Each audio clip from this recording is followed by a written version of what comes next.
Hello friends, स्वागत है आप सभी का आपके अपने यूट्यूब चैनल सिग्मा गुरुकुल पर। तो आज हम लोग इस वीडियो में बायोलॉजी के एक इंटरेस्टिंग टॉपिक डाइजेशन के बारे में पढ़ने वाले हैं।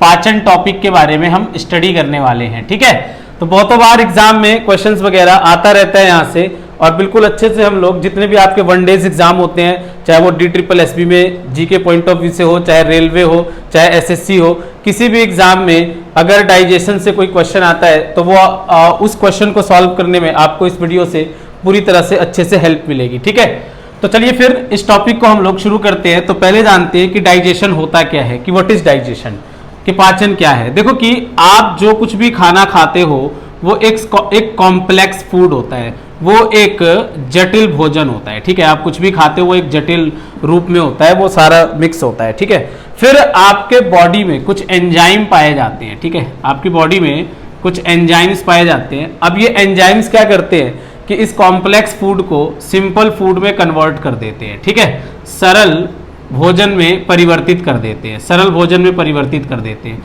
तो इसी प्रोसीजर को डाइजेशन कहा जाता है, कि conversion of complex food into simple food in the presence of enzyme, this is called digestion. So यहाँ पे अब एक और वर्ड यूज हो गया, अगर आप देखोगे तो एंजाइम। तो अगर हम बात करें कि एंजाइम क्या है, व्हाट इज एंजाइम, तो एंजाइम होते हैं बायो कैटलिस्ट। ठीक है, मतलब कि जैव उत्प्रेरक होते हैं ये, यानी कि लिविंग्स में उत्प्रेरक का काम करते हैं, जैव उत्प्रेरक होते हैं ये। अब एक और वर्ड यूज हो गया यहाँ पे कि उत्प्रेरक क्या होते हैं, व्हाट इज कैटलिस्ट। ठीक है, तो कैटलिस्ट क्या होते हैं, जो रेट ऑफ रिएक्शन को इंक्रीज करते हैं। उत्प्रेरक का मतलब होता है जो अभिक्रिया के दर को बढ़ाते हैं, जो फास्ट करने का काम करते हैं रेट ऑफ रिएक्शन को, उन्हें कैटलिस्ट कहा जाता है।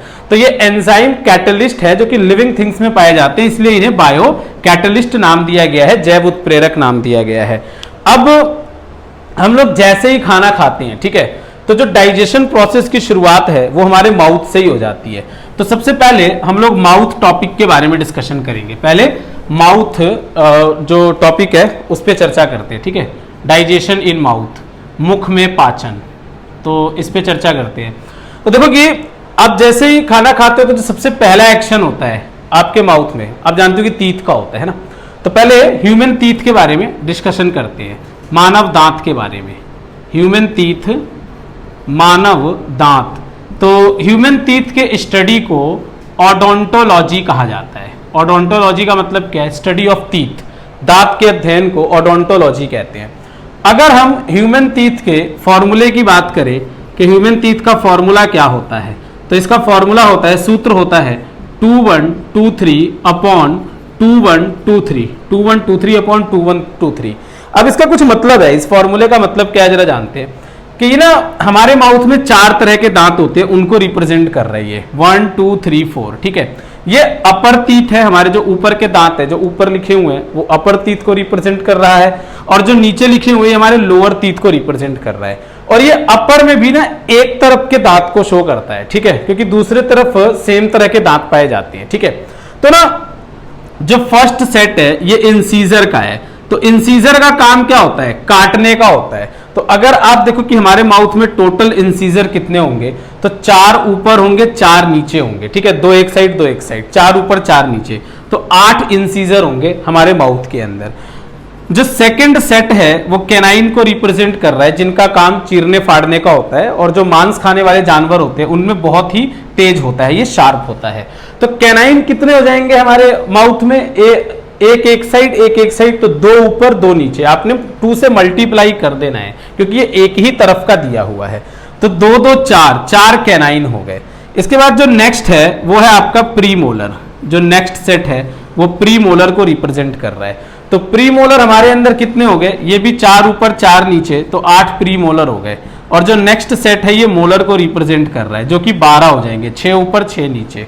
तो ये टोटल 32 टीथ हो जाते हैं हमारे माउथ के अंदर। ठीक है, 32 टीथ हो गए, और ये 4 टाइप्स के टीथ होते हैं। और कौन से टीथ कितने होते हैं ये हमने बोर्ड पे लिख दिया है यहाँ पर। ठीक है, इसके बाद जो हमारे टीथ का सबसे अपर मोस्ट लेयर होता है, इसको इनेमल कहा जाता है। Enamel is the upper most layer of teeth and it is hardest part of the body.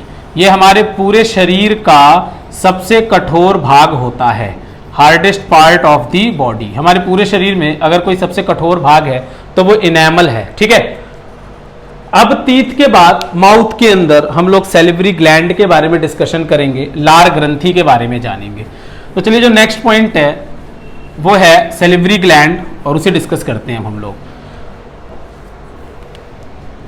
तो इसको हिंदी में लार ग्रंथि के नाम से जाना जाता है, लार ग्रंथि। What is the function of salivary gland? 3 pair होते हैं हमारे माउथ के अंदर, ठीक है, 3 जोड़े होते हैं सैलिवरी ग्लैंड के। फंक्शन क्या होता है? सिक्रीट सलाइवा, ठीक है, सलाइवा सिक्रीट करता है, सलाइवा बनाने का काम करता है, यानी लार बनाने का काम करता है हमारे माउथ के अंदर। और इस सलाइवा में एक एंजाइम पाया जाता है। क्वेश्चन है कि सलाइवा में कौन सा एंजाइम होता है? अब भाई आपने पढ़ा ही क्या है कि डाइजेशन का मतलब ही क्या होता है? डाइजेशन का मतलब ही होता है कि एंजाइम्स के प्रेजेंस में फूड का डाइजेस्ट होना। तो इस सलाइवा में जो एंजाइम होता है वो है आपका टाइलिन। टाइलिन नाम का एंजाइम पाया जाता है सलाइवा के अंदर। और ये टाइलिन क्या करता है कि हमारे फूड में जो स्टार्च होता है उसे डाइजेस्ट करने का काम करता है। तो टाइलिन के प्रेजेंस में स्टार्च डाइजेस्ट होके माल्टोज में कन्वर्ट हो जाता है, ठीक है। तो यहाँ पे स्टार्च का डाइजेशन हो रहा है माउथ में, कौन से एंजाइम के प्रेजेंस में? टाइलिन एंजाइम के प्रेजेंस में। और टाइलिन किस में पाया जाता है? सलाइवा में पाया जाता है। सलाइवा कहां से आता है? सैलिवरी ग्लैंड से आता है, लार ग्रंथि से आता है, ठीक है। तो एक फर्स्ट एंजाइम आप देख रहे हो यहां पर जो यूज हुआ है डाइजेशन प्रोसेस में। आप अगर रोटी को काफी देर तक चबाते हो तो वो आपको मीठा लगने लगता है, उसकी वजह यही है क्योंकि उसमें जो स्टार्च होता है वो किसमें कन्वर्ट हो जाता है? माल्टोज में कन्वर्ट हो जाता है, ठीक है। स्टार्च एक पॉलीसेकेराइड होता है जबकि माल्टोज डाइसेकेराइड होता है, और माल्टोज में कन्वर्ट हो जाने की वजह से ये हमें मीठा लगने लगता है। तो माउथ में ये एक मेन प्रोसीजर होता है डाइजेशन को लेकर। अब माउथ के बाद जो फूड है वो सीधा स्टमक के अंदर जाता है। तो अब हम स्टमक टॉपिक को डिस्कस करेंगे, ठीक है, अमाशय टॉपिक को डिस्कस करेंगे। तो फूड माउथ से स्टमक तक जिस पाइप से जुड़ा होता है उसे फूड पाइप या ओइसोफेगस कहते हैं, ओइसोफेगस, या इसी को फूड पाइप भी कहा जाता है, ठीक है, ग्रास नली कहते हैं हिंदी में। तो ये ओइसोफेगस माउथ को स्टमक से लिंक करता है, जोड़ने का काम करता है। तो स्टमक से उठने वाले कौन कौन से क्वेश्चन है? बिल्कुल मेन पॉइंट्स को ही डिस्कस करेंगे, ठीक है। तो स्टमक के अंदर सबसे पहले क्वेश्चन है कि कौन सा एसिड पाया जाता है? तो hydrochloric acid, HCl। So hydrochloric acid is found in stomach. हमारे स्टमक में ये एसिड होता है, काफी एसिडिक होता है ये। इसके अगर हम pH की बात करें तो pH 3 होता है इसका। pH मतलब पोटेंज ऑफ हाइड्रोनियम आयन, ठीक है। पोटेंज एक जर्मन वर्ड है जिसका मतलब पावर होता है, तो पावर ऑफ हाइड्रोनियम आयन कह सकते हो, जो कि बेसिसिटी और एसिडिटी को शो करता है, इंडिकेट करता है। तो हाइड्रोक्लोरिक एसिड हमारे स्टमक में होता है। और इसके बाद ये क्या करता है कि जो कुछ भी हमारे फूड में माइक्रो ऑर्गेनिजम्स होते हैं उनको किल करने का काम करता है, ठीक है। तो क्वेश्चन ये भी है कि अगर हमारे स्टमक का मतलब कि नेचर कैसा होता है, तो बेसिक नेचर होता है, सॉरी एसिडिक नेचर होता है, ठीक है। हमारे स्टमक का नेचर एसिडिक होता है, एसिडिक सॉल्यूशन पाया जाता है यहाँ पर। दूसरा, हमारे स्टमक के अंदर एक एंजाइम पाया जाता है जिसका नाम है पेप्सिन, पेप्सिन एंजाइम। देखो दूसरा एंजाइम आ गया है यहाँ पर, ठीक है। तो स्टमक में पेप्सिन का क्या फंक्शन होता है कि हमारे फूड में जो प्रोटीन होता है, प्रोटीन, वो इस पेप्सिन के प्रेजेंस में पचता है और पेप्टॉन्स में टूट जाता है, ठीक है। तो प्रोटीन का डाइजेशन होता है पेप्सिन के प्रेजेंस में। अब एक क्वेश्चन घुमा फिरा के ये भी बन गया कि स्टमक में हमारे फूड के किस पार्ट का डाइजेशन होता है? तो प्रोटीन का डाइजेशन होता है, ठीक है। स्टमक में मेनली प्रोटीन का डाइजेशन होता है। अब स्टमक आगे चल के देखो, यही 2 क्वेश्चन मेन है यहाँ पे। 3 पॉइंट्स बस आपने याद रखना है स्टमक में कि इसमें एक तो हाइड्रोक्लोरिक एसिड होता है, एंजाइम पेप्सिन होता है। पेप्सिन किसे डाइजेस्ट करता है? प्रोटीन को, यानी कि स्टमक में मेनली किसका डाइजेशन होता है? प्रोटीन का डाइजेशन होता है। अब इसके बाद जो फूड है वो जाते हैं स्मॉल इंटेस्टाइन में। तो अब हम लोग स्मॉल इंटेस्टाइन डिस्कस करते हैं। स्टमक के बाद अब आता है स्मॉल इंटेस्टाइन। तो स्मॉल इंटेस्टाइन में डाइजेशन की बात करते हैं।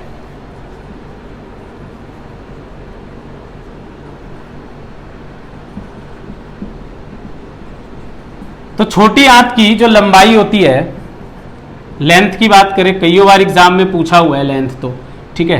तो इसकी लेंथ 7.5 मीटर होती है, 7.5 मीटर होती है। हाईली क्वाइल्ड होता है ये, इनका जो नाम है ना वो लेंथ के ऊपर नहीं होता, डायमीटर के ऊपर होता है, ठीक है। अगर नाम लेंथ के ऊपर होता तो शॉर्ट इंटेस्टाइन या लॉन्ग इंटेस्टाइन नाम होता। स्मॉल इंटेस्टाइन और लार्ज इंटेस्टाइन जो नाम है वो डायमीटर के ऊपर पड़ा हुआ है, ठीक है, व्यास के ऊपर पड़ा हुआ है। तो इसका लेंथ 7.5 मीटर हो जाता है। अब देखो स्मॉल इंटेस्टाइन का ही एक पार्ट होता है विलाई। कई बार एक क्वेश्चन पूछते हैं कि विलाई किसका पार्ट होता है, तो ये कुछ फिंगर लाइक प्रोजेक्शंस होते हैं स्मॉल इंटेस्टाइन में, और इनका काम क्या होता है, absorption of food. Absorption of food एक ये इंपॉर्टेंट पॉइंट है कि विलाई कहां पाया जाता है, उसका फंक्शन क्या होता है। तो विलाई स्मॉल इंटेस्टाइन में पाया जाता है और इसका काम है भोजन को अवशोषित करना। इसके बाद स्मॉल इंटेस्टाइन में जो आपका डाइजेशन होता है ना, तो इसमें हमारे बॉडी के कुछ अदर ऑर्गन्स भी इन्वॉल्व होते हैं जिनके बारे में स्टडी करना बहुत जरूरी है हमारे लिए।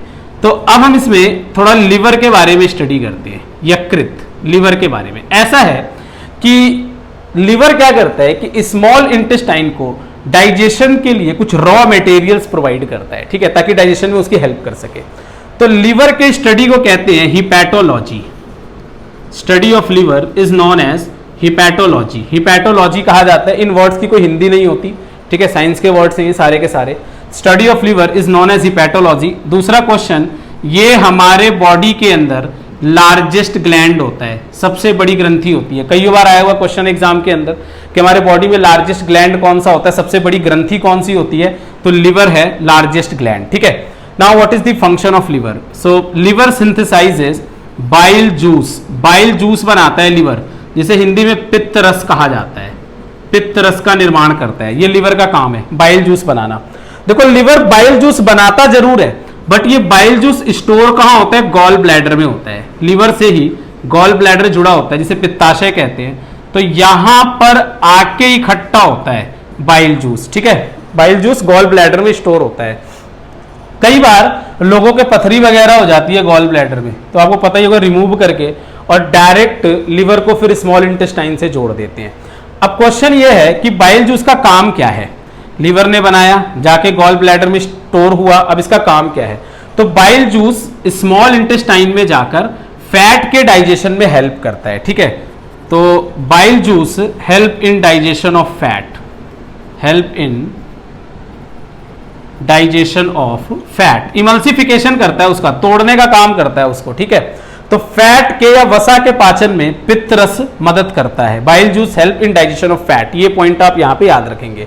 तो ये लिवर का फंक्शन हो जाता है स्मॉल इंटेस्टाइन में डाइजेशन से लेकर। अब जो नेक्स्ट ग्लैंड है वो है पेनक्रियास, अग्नाशय। अब हम पेनक्रियास के बारे में जानते हैं कि पेनक्रियास का क्या फंक्शन होता है, what is the function of pancreas. Next point, pancreas, अग्नाशय। देखो भाई पेनक्रियास क्या करता है कि ये पेनक्रियाटिक जूस बनाता है। पेनक्रियाटिक जूस, ये अग्नाशय रस का निर्माण करता है। अब अगेन ये पेनक्रियास जो है पेनक्रियाटिक जूस को बनाएगा, बट ये जाएगा कहां, स्मॉल इंटेस्टाइन में डाइजेशन के लिए। ये छोटी आंत में जाएगा पाचन के लिए। तो पेनक्रियाटिक जूस में क्या क्या पाया जाता है? तो इसमें पाया जाता है ट्रिप्सिन, इसमें पाया जाता है लाइपेज, और इसमें पाया जाता है पेनक्रियाटिक अमाइलेज। पेनक्रियाटिक अमाइलेज, तो ये तीन चीजें हैं मेनली पेनक्रियाटिक जूस के अंदर। अब इनका फंक्शन क्या है? ये यहां से बना और चला गया स्मॉल इंटेस्टाइन में, अब वहां जाके ये क्या करेगा? तो देखो जो ट्रिप्सिन है ना, ये प्रोटीन को डाइजेस्ट करेगा। जो कुछ भी हमारे फूड में बचा हुआ प्रोटीन है उसको डाइजेस्ट करना ट्रिप्सिन का काम है। ये सारे एंजाइम्स हैं ये, ठीक है। इसके बाद जो लाइपेज है ये फैट का डाइजेशन करेगा, ठीक है। बाइल जूस तोड़ने का काम करता है फैट को, मेनली फैट को डाइजेस्ट करना लाइपेज का काम है। और जो पेनक्रियाटिक अमाइलेज है वो कार्बोहाइड्रेट का पाचन करेगा, ठीक है। कार्बोहाइड्रेट पचेगा यहां पर आकर, इट विल डाइजेस्ट कार्बोहाइड्रेट। तो ये आपके तीनों एंजाइम्स के अलग अलग फंक्शन हो गए। ट्रिप्सिन प्रोटीन को डाइजेस्ट करता है, लाइपेज फैट को डाइजेस्ट करता है, पेनक्रियाटिक अमाइलेज कार्बोहाइड्रेट को डाइजेस्ट करता है। अब जो फूड है वो जाएगा लार्ज इंटेस्टाइन में, ठीक है। अब स्मॉल इंटेस्टाइन की कहानी जो है समाप्त होती है यहां पर। अब लार्ज इंटेस्टाइन के बारे में डिस्कशन करते हैं, बड़ी आंत के बारे में जानते हैं। तो जैसे कि मैं आपको पहले ही बता चुका हूं कि इनके जो नाम पड़े हुए हैं, स्मॉल इंटेस्टाइन, लार्ज इंटेस्टाइन, ये डायमीटर के ऊपर पड़े हुए हैं, तो जो लार्ज इंटेस्टाइन का लेंथ होता है वो आपका 1.5 मीटर होता है। कई बार आया क्वेश्चन है ये कि ratio of large intestine to small intestine, तो लार्ज 1.5 होता है, ये 7.5 होता है, तो कितना हो गया 1:5 हो गया, कि इनके जो लेंथ का रेशियो होता है वो 1:5 होता है। तो लार्ज इंटेस्टाइन जो है यहाँ पे डाइजेशन जैसी कोई चीज तो नहीं होती है, बट एब्जॉर्प्शन का काम होता है। क्या काम होता है यहाँ पे कि यहाँ से वाटर एंड मिनरल एब्जॉर्ब होता है, जल और खनिज लवण का अवशोषण होता है बड़ी आंत से, लार्ज इंटेस्टाइन से। इसके बाद हमारी लार्ज इंटेस्टाइन में एक बैक्टीरिया भी पाया जाता है जिसका नाम है ई कोलाई, इसर्चिया कोलाई कहते हैं जिसे, ठीक है, ई कोलाई। ये हमारे बड़ी आंत में पाए जाने वाला एक बैक्टीरिया है, और इस बैक्टीरिया को अगर हम अपने इंट्रैक्शन की बात करें तो we are neutral in interaction to this bacteria. हमें ना इससे कोई फायदा है ना हमें कोई नुकसान है, ये हमारी आंत में रहे तो भी ठीक, ना रहे तो भी ठीक, हमें कोई फर्क नहीं पड़ता, ठीक है, हम न्यूट्रल है, इनको रहने की जगह मिल जाती है, बस यही है। तो हमारे लार्ज इंटेस्टाइन में ई कोलाई बैक्टीरिया होता है। इसके बाद जो हमारा लार्ज इंटेस्टाइन होता है इसी का एक पार्ट होता है अपेंडिक्स। आपने कई बार ये क्वेश्चन देखा होगा एग्जाम में कि अपेंडिक्स किसका पार्ट होता है, तो लार्ज इंटेस्टाइन का पार्ट होता है बड़ी आंत का। और ये अपेंडिक्स जो है हमारे बॉडी में वेस्टिजियल होता है, अवशेषी होता है, किसी काम का नहीं होता, ठीक है, इट इज वेस्टिजियल इन अस। ये घास खाने वाले जानवरों में काम का होता है, वहां पे सेल्यूलोज के डाइजेशन में हेल्प करता है अपेंडिक्स। तो मानव ने तो घास खाना छोड़ दिया तो इसलिए उसके अंदर ये वेस्टिजियल हो गया, किसी काम का नहीं होता, ठीक है। तो ये आपके लार्ज इंटेस्टाइन से जुड़े हुए कुछ 1-2 पॉइंट्स है। तो दोस्तों ये आपका जो डाइजेशन टॉपिक है हमने पूरी तरह से कवर किया, ठीक है। तो अब अगले वीडियो में हम फिर एक इंटरेस्टिंग टॉपिक के साथ मिलेंगे, तब तक के लिए आप इसे कवर कीजिए और हमारे चैनल को सब्सक्राइब जरूर करें, वीडियो को लाइक करें और शेयर करें। धन्यवाद।